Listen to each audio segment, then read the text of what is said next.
નમસ્કાર, હું છું ડોક્ટર નમ્રતા વિરેડિયા, સ્ત્રી રોગ નિષ્ણાત અને આઈવીએફ સ્પેશિયાલિસ્ટ. આજનો પ્રશ્ન કે સ્ત્રી બીજની સંખ્યા એટલે સ્ત્રીના અંડાની સંખ્યા વધારી શકાય કે નહીં? મારો જવાબ છે નો મીન્સ નો. કેમ આવું? કારણ કે કોઈ પણ સ્ત્રી જ્યારે માતાના ગર્ભમાં હોય છે ત્યારે આ સ્ત્રી બીજની સંખ્યા, દાખલા તરીકે તમને બેંકમાં ફિક્સ ડિપોઝિટ હોય એવી રીતે ફિક્સ મળે છે.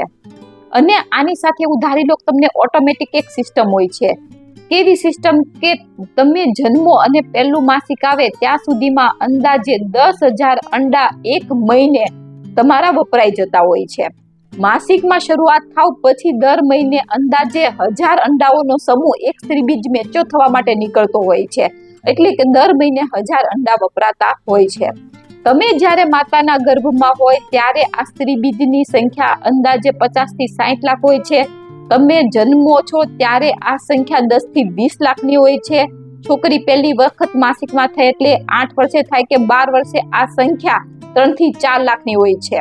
30 વર્ષે આ સંખ્યા 1 થી 2 લાખ થઈ જતી હોય છે. ત્યારબાદ સ્ત્રીબીજની સંખ્યામાં ઝડપથી ઘટાડો થાય. 35 વર્ષે 50,000, 37 વર્ષે 25,000 અને મેનોપોઝ એટલે કે કાયમી માસિક જતા રહે ત્યારે સ્ત્રીબીજની સંખ્યા 100 જેટલી ઓછી થઈ જતી હોય છે.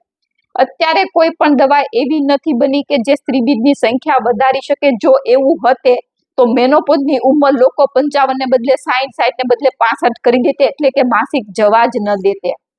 પ્રાચીન સમયમાં 25 વર્ષની ઉંમરે સ્ત્રી 2-3 બાળકોની માતા બની જતી, કારણ કે જેટલી ઉંમર નાની એટલી સ્ત્રીબીજની સંખ્યા વધારે.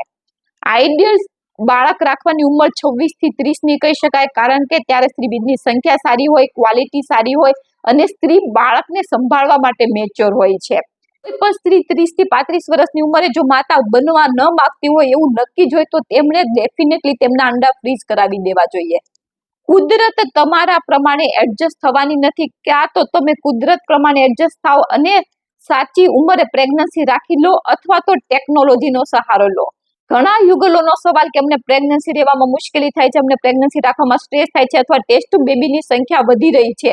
તો ઘણા બધા કારણોમાંનું આ એક કારણ છે કે જેને તમે બદલી શકતા નથી. અને જો તમને મારા વિડીયો યુઝફુલ લાગતા હોય તો આ ચેનલને સબસ્ક્રાઇબ કરો અને શેર કરો.